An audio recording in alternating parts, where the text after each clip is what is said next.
Hi guys, my name is Dom. I am a commercial and editorial photographer. Been doing that thing for years. But I was scouring YouTube and looking at some videos, and I found Hope Taylor's video on tips for senior photos. And I thought I would do a reaction video because I think there's a lot of interesting things she says, and I think there's a few things that maybe aren't correct.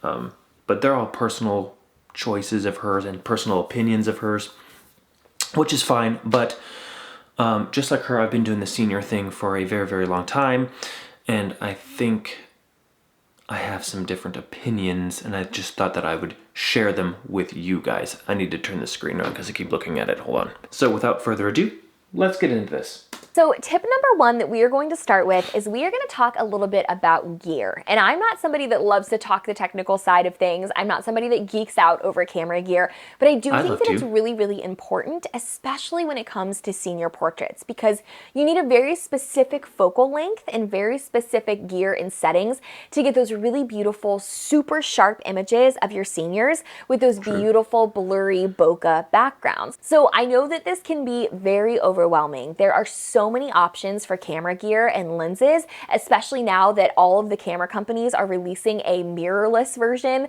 of their lenses. And so I think it's really important to know that you don't have to have a lot in order to create beautiful senior images. This is definitely correct. You definitely don't have to have the best equipment to make some really good images. I have plenty of videos on my channel showcasing me using cheaper equipment and still getting some pretty good results. Me and a friend, what was it, last summer, a couple of summers ago, whatever now, we used an old T3i and we got some really amazing images. Check out that video on my channel. So yeah, this is correct. There is a lot of equipment out there nowadays, and mostly all of it is going to be definitely more than good enough. I'm still shooting old DSLRs. You definitely don't need the mirrorless stuff. The mirrorless stuff is nice. But I mean, I'm still shooting on, this old Canon 5DSR, and it's definitely more than enough. So I definitely agree, don't get wrapped up in the hype of all the equipment. Yeah, shoot something that works for you. But anyway, let's continue. So my 50mm lens is the lens that I use for almost all of my senior sessions for 90% of every single session. If I only had this one lens, I could still create all of the work that you see from me as a senior photographer. And the reason that I absolutely love it, I probably personally wouldn't shoot a 50. I personally would shoot the 85, and I'll tell you why here in a second. Is because it is so unbelievably versatile. In my opinion, it's the most versatile lens of all of the prime lenses that you could purchase. I could agree with that. I think that the 50mm is definitely a versatile lens. I've shot a lot of work with a 50mm lens, and for the most part, it does a pretty decent job at getting what I need, except for a few things. Because it is the closest to our eyesight in the distance that we're seeing when we're like looking around at real life. It is just the most flattering. This is incorrect. She's kind of following the bandwagon of thinking that 50mm is what the human eye sees. This is not correct, and this has been proven wrong many times. I would say the human eye sees a lot wider than a 50mm, because if we only saw what a 50mm saw, it would be more like this. We see more like this. I would say the human eye probably more sees 35mm probably, and maybe even wider than that technically, because we have to account for our peripheral vision. She is not accounting to peripheral vision. You have to do that. So I would say, and even then, not accounting the peripheral vision, I would still say that humans probably see more around between a 35 and a 50. So not 50, a little wider than 50. So this is a myth that a lot of people like to tell you, which is incorrect. lens that allows me to get everything from close-ups to really beautiful wide landscape shots, all. I would say 50 millimeters is not a flattering lens. 50 millimeters is good for kind of not even 3/4. I would say I use 50 mostly for, full body shots. I do a lot of that. If I want to just get more of the environment in my shot, I'll shoot a 50 millimeter lens. I think if you want to get a really flattering look from a lens, I think you need to shoot something a little longer, like an 85 millimeter lens. This is a great lens. Or I say even go longer than that. I love shooting on this 105 millimeter lens. This happens to be a macro lens as well, which allows you to get really nice headshots too. It lets you get in really close. So I don't think 50 millimeters is a very flattering focal point, because 50 millimeters is kind of where the distortion starts to creep into the image. Whereas shooting something like this 85, you're starting to do the opposite. You're starting to get pincushion, which actually thins features out. So we want to thin features, not stretch them and make them look bigger. So I don't think 50 millimeters is a flattering lens. I think it's good for environmental shots, getting a little bit more of that environment in there. But I don't think that it's a flattering focal length. I think if you want to get into the flattering stuff, start with an 85 and go from there. Continuing on.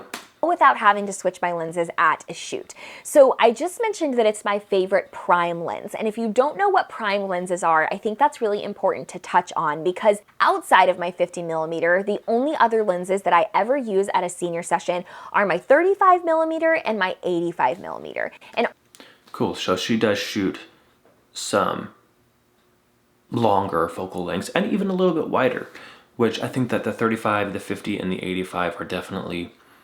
If I had to choose 3 lenses and then they were primes, I could probably just get away with life.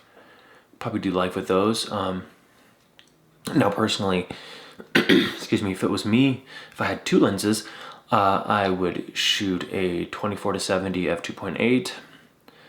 And then for like headshot stuff, I'd either shoot a 105 1.4 or the 135 1.8. I could probably get away with the rest of my career with those 2 lenses. So she's definitely got a good arsenal of lenses though. All of those are prime lenses, meaning that they are one fixed focal length and they can't zoom in or out. And the reason that I enjoy prime lenses more than the zoom lenses is, well, there's quite a few reasons, but the biggest one is that they are incredibly sharp and allow for those beautiful blurred backgrounds.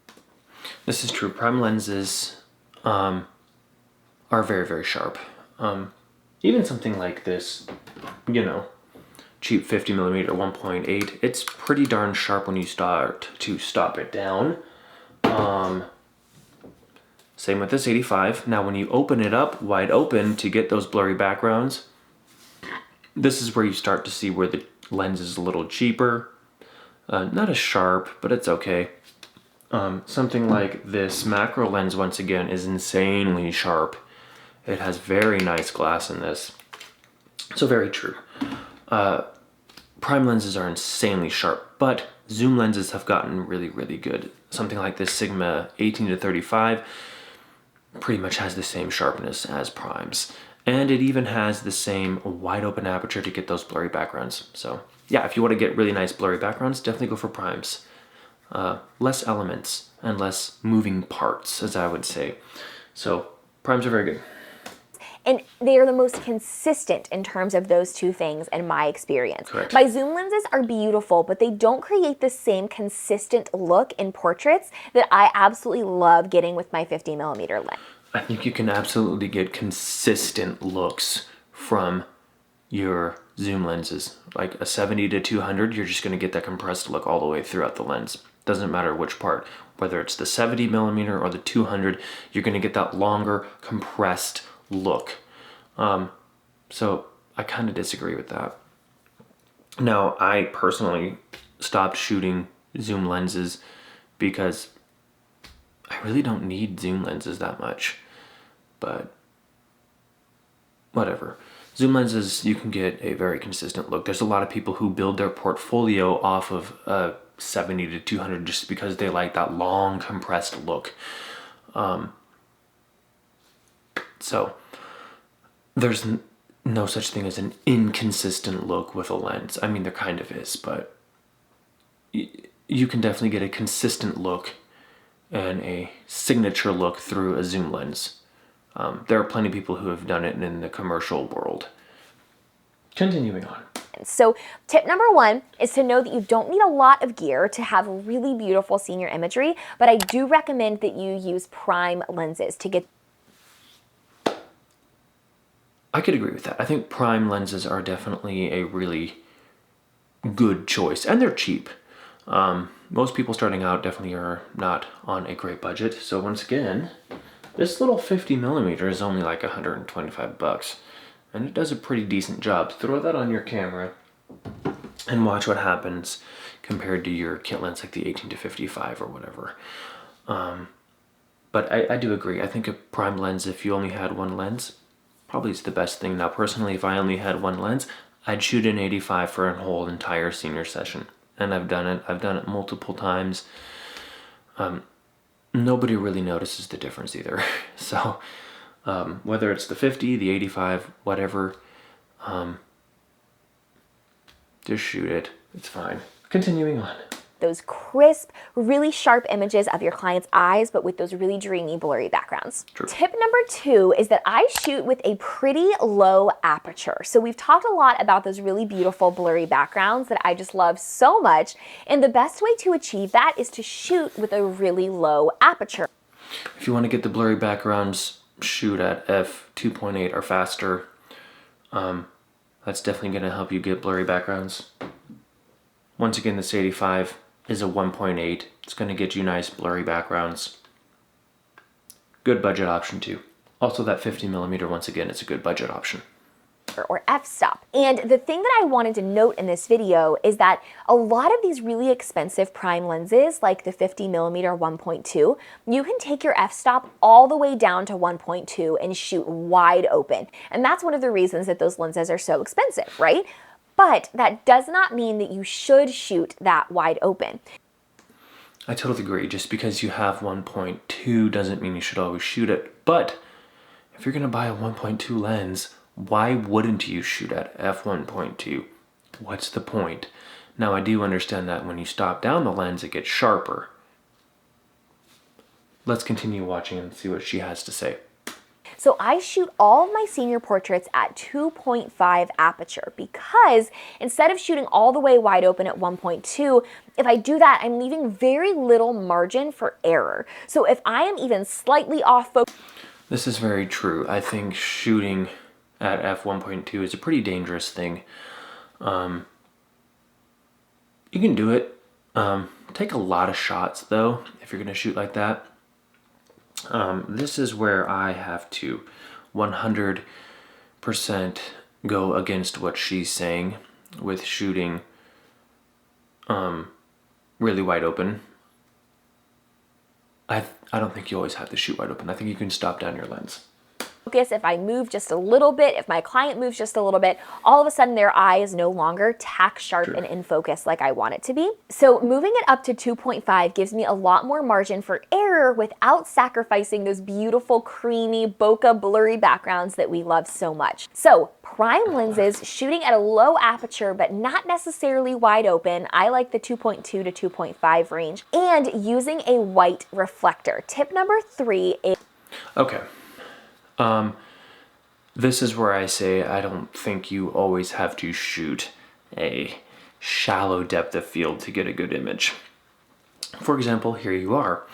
This is a deep depth of field image. It looks really good. Here's another one. Here's another one. Yeah, look, here's another one of them. All of these pictures were shot around between f8 and f11. I personally like shooting these deeper depth of field because it gets me more of the commercial look.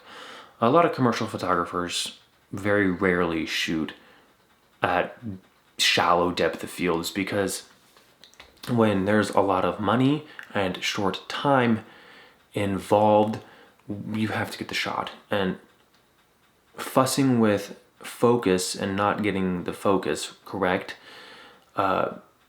is obviously going to make or break your image.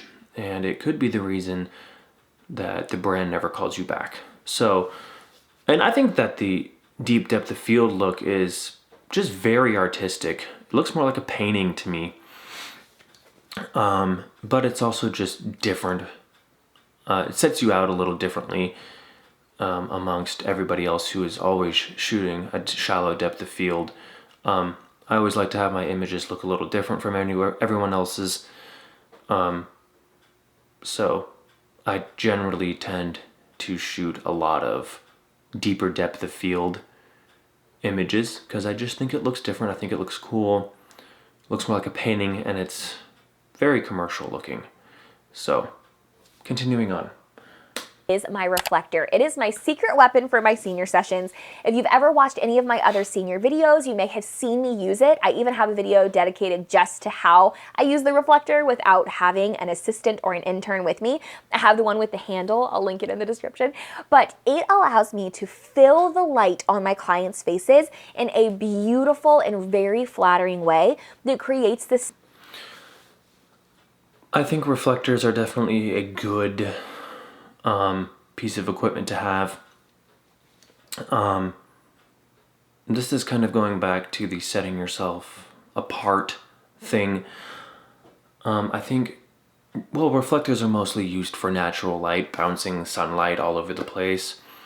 I think this is where I would completely lose the idea of the reflector because, again, you're just using natural light. And I've said this many times, but I think natural light is extremely limiting to your creativity. I think if you want 100% complete control of your image, I think you need to use something like this strobe. This strobe is going to allow you to pump in as much light as you need. I can overpower the natural light, or I can go with the natural light as a fill light almost. And I can get exactly the look that I want with a strobe. Whereas using a reflector is nice, but you can only use whatever available natural light there is. And I personally don't like to be limited when it comes to that kind of stuff. So having a strobe, I think, really opens you up for creativity. Also, a lot of commercial photography, you look at big commercial photography sets and most people are going to have a lot of flash stuff. And this again goes to separating yourself amongst the crowd.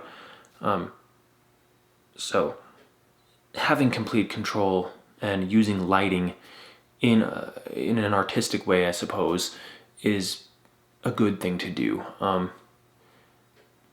So my big rule is, of course, exposed for the natural light, however you would like, whether you want to expose it more naturally, or in my case, I generally like to have a bit more moody, your kind of lighting.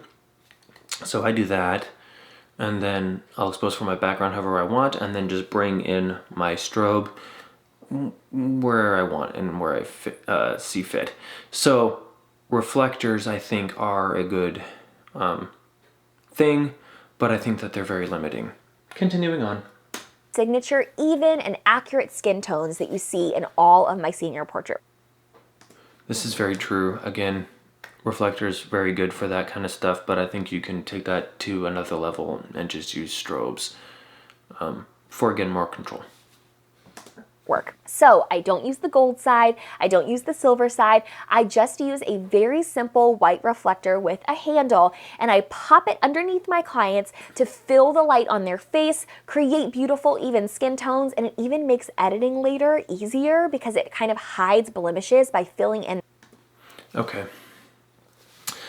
I suppose the first thing, so first off, there's definitely nothing wrong with just using the white side of the reflector. A lot of people tend to do that, and it's fine. It definitely creates a nice, soft, even light. But if you want to go for something more fashion, I suppose, or you want something a little more dramatic, definitely using the silver side is going to, produce more of a specular highlight, as we would call it. It's a little more harsh.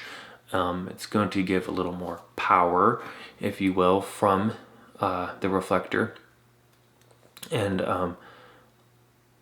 I think the silver side is fine. Using the gold side, you can use the gold side of your reflector too if you want more of a natural sunlight kind of look.